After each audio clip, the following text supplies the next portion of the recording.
días a todos. ¿Os acordáis el viernes 2 de junio cuando al entrar al colegio por la mañana encontrasteis una caja en vuestra clase? Os pedimos que, antes de ir al patio, dejaréis vuestros residuos en una caja en vuestra clase para poder pesar y contar.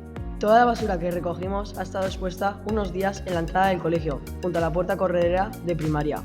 ¿La has visto? En una vitrina de cristal hemos podido ver perfectamente la cantidad de basura acumulada por toda ESO, Hueco, Primaria y el bar. En un solo patio recogimos unos 20 kilos de papel de aluminio, bolsas de plástico, envoltorios, bricks, pieles de plátano. Recogimos todo el viernes 2 de junio entre todos. Os pedimos que antes de ir al patio dejarais vuestros residuos en la caja y también estuvimos recogiendo los del patio y el bar. En 5 días se acumularían 100 kilos de basura, en un mes 400 kilogramos y en el curso escolar entero cerca de 4.000 kilos, es decir, 4 toneladas de basura.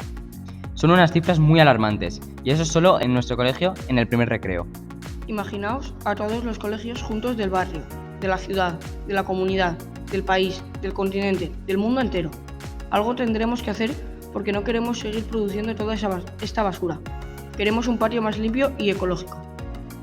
Queremos un planeta limpio, sano, donde nosotros, todos nuestros descendientes y el resto de seres vivos del planeta podamos vivir. Pero esta empresa no la podremos llevar al éxito sin vuestra ayuda.